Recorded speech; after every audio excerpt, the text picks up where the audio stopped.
Paslun utawi iki iku pasal suwiji.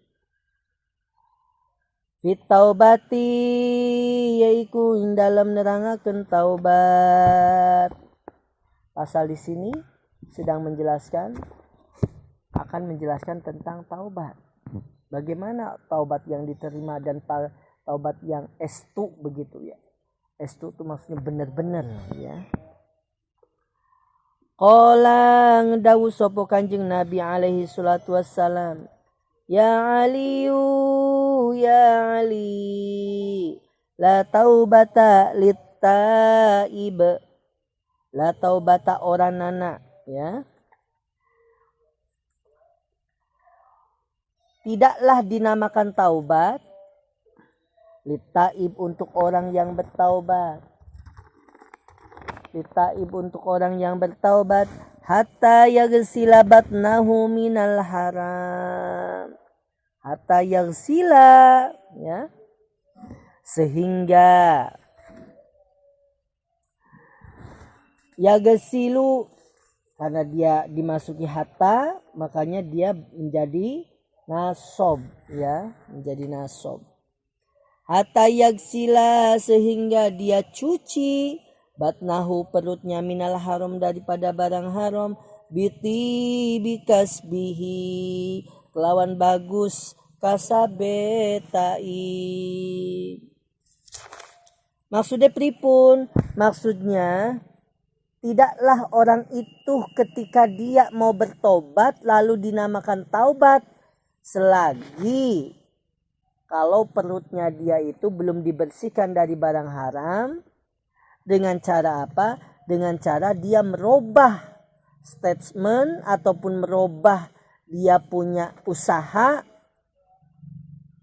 bagus untuk menghilangkan barang haram yang ada di badan.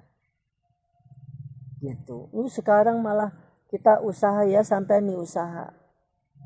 Jarene wong usaha iku paling bagus-bagusnya usaha yaitu dagang. Sekarang dagang banyak yang berbohong, berarti lebih bagus-bagusnya usaha itu tani. Tani banyak yang mencuri air, lebih bagus-bagusnya apa? Kuli bangunan. Sok. Kuli bangunan.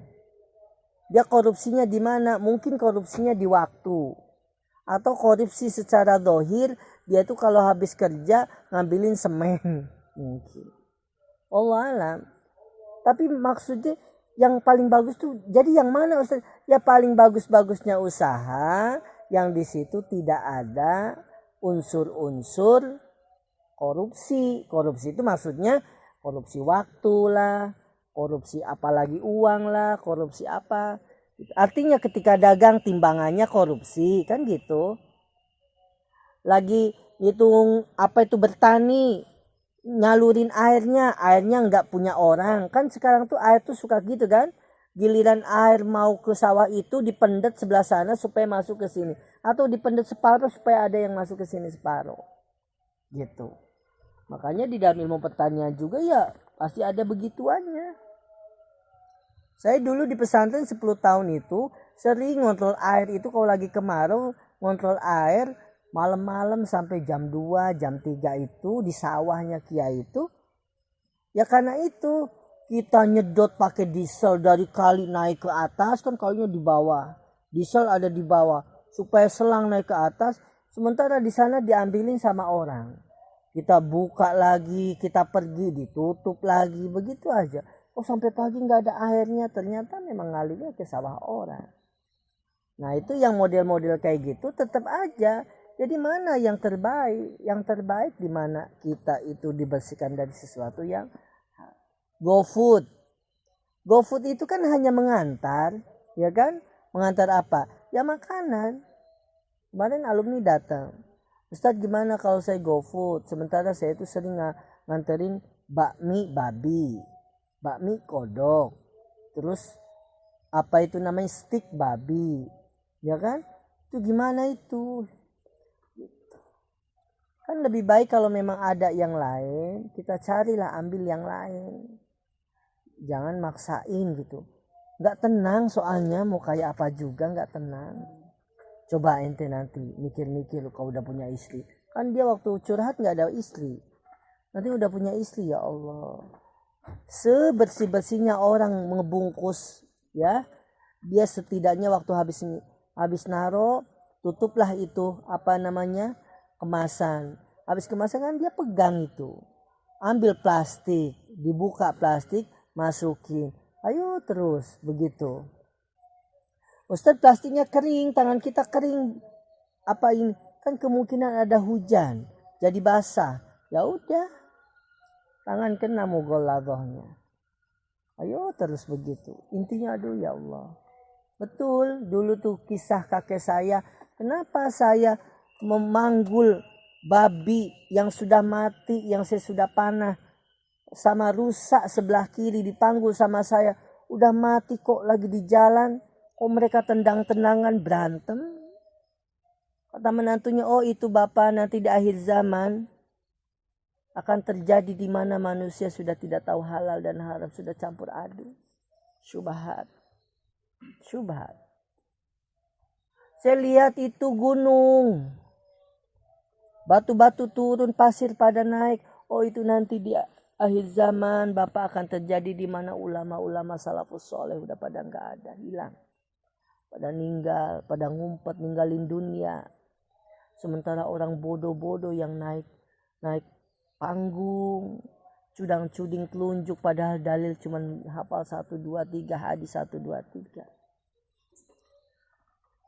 Oh mantu saya lihat itu burung emas, patuk emas, bulunya cantik, berwarna emas, tapi makannya malah bangke. Oh itu tuh nanti di akhir zaman nanti akan terjadi di mana orang pakaian aja bagus, jubah, imamah, sorban, ngambai, tapi mangane ya barang-barang haram.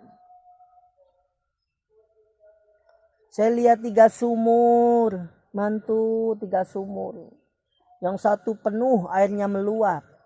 Mestinya kan lari ke yang kedua, tapi enggak, dia melewati, masuknya ke sumur yang ketiga. Yang tengah minimal ada saluran dari bawah sumber air. Ini mah sama sekali kering kerontang, enggak ada. Malah yang penuh yang pertama dengan yang kedua. Oh itu tuh nanti bapak terjadi di akhir zaman, di mana orang punya saudara dekat tidak dilirik, sementara dia memuja-muja orang jauh karena kaya raya. Nanti begitu kita tuh hanya nyari orang yang punya lauk, punya emas, punya uang. Giliran miskin pada ditinggal. Ya, kita nih punya temen. Lemari satu makanan jarang dikirim, gak ditemenin. Giliran kita dapat kiriman dia ikut diomongin. Sementara kita harus nyari temen yang di kamar lain yang punya makanan. Deket bau tai, jauh bau melati. Nyari yang jauh dia. Makanya orang Arab itu mengatakan an-nasu qad dhahabu ila man lahu dhahab. Manusia akan mencari bepergian dia mencari-cari orang yang mempunyai harta. Walakinna man lam yakun lahu dhahab fan-nasu qad dhahabu. Tapi di saat dia sudah tidak punya apa-apa, fan-nasu qad dhahabu, mereka bertunggang langgang meninggalkan dia. Ya kan? Hanya berteman di meja makan. Naudzubillah. Sampai berteman karena hati, karena Allah. Ar-rajulani fillah. Ar-rajulani yatahabbani fillah. Dua orang yang dia berteman karena memang karena Allah. Cinta kasih, menjalin cinta kasih karena Allah.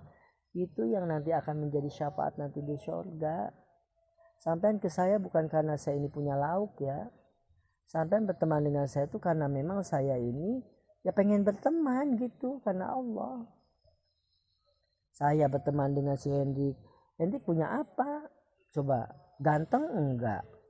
Harta enggak ada, orang jarang dikirim. Suhban apalagi. Kesini ditengok lauk sekepel, bagi-bagi habis. Ya bang, ente mancing juga. Dapat mujair kecil-kecil, kasihan banget. Minta lama bagian perikanan tuh. Iya kan? Saya juga kalau mau mah minta. Tapi sayangnya saya kalau sama ikan kurang jadinya. Kalau dikasih saya terima. Dulu kan saya jadi itu ya, nyara ikan di sana.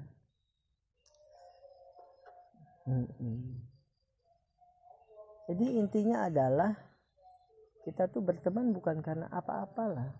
Suhban sama si Henry berteman bukan karena orang Kronjo. Ya fillah. Saya dengan si Henry bukan karena saya dulu mantan istrinya orang Kronjo. Tapi kan itu tetap istri saya, bukan mantan. Kalau saya ninggal duluan, istrinya janda tuh baru saya mantan suami. Karena pihak yang mencerai itu kan dari suami. Tapi kalau istri meninggal tetap istri saya. Iya kan? Makanya mertua saya tetap mertua saya. Anak saya apalagi darah daging saya. Jadi saya sama mertua tetap muhrim. Salaman gak batang. Lihat segini mertua pakai segini doang. Gak apa-apa. Sampai pusar ke bawah, ke sini lihat nggak apa-apa, orang itu muhrim saya. Jadi muhrim itu terbagi menjadi dua, ada muhrim mu'abbad dan ada muhrim mu'aqqad. Muhrim mu'abbad adalah muhrim selama-lamanya, illa apa itu, entah imma bin nasab wa imma bil musaharah wa imma bil rodoah. Itu mu'abbad tuh. Ibu ente nyusu sama ibunya si Hendrik ya. Waktu ente umur di bawah 2 tahun, nyusunya sampai 3 kali atau 1 kali tapi mengenyangkan, sampai diem, tadinya nangis sampai diem tidur, itu sudah muhrim tuh ibunya tuh sama ente tuh.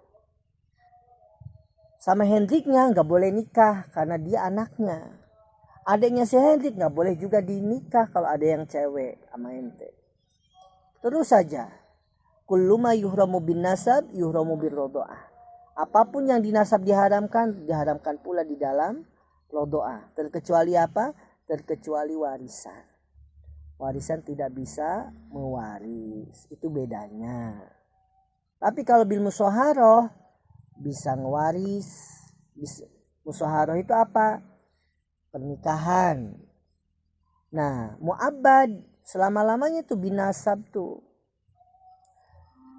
Ibunya kita, ibu kandung, adik kandung itu mu'abbad tuh selama-lamanya sampai kiamat, itu mahram kita, nggak boleh nikah. Itu binasab. Bil musaharoh mertua kita itu bil musaharoh karena semenda, karena pernikahan. Itu mertua sampean tuh mu'abbadan. Istri kamu, adik ipar kamu, nanti kamu nikah sama banat, itu adiknya, kakaknya itu muhrimnya muhrim mu'aqqad.